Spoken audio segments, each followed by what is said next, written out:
Sir सारा घुसपैठ तो भग गया, लेकिन सामने बहुत बड़े विषय का सामना करना है, जहाँ पर जान जा सकता है, खून बह सकता है। घबराहट नहीं सर, हम जैसे फौजी सिर्फ दो ही चीज को जानते हैं, पहला अपने वतन से प्यार और दूसरा दुश्मनों पे वार।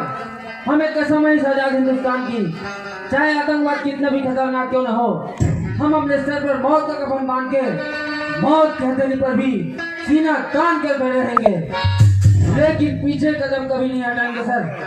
अपनी आजादी को हरगिज मिटा सकते नहीं, सर कटा सकते हैं लेकिन सर झुका सकते नहीं।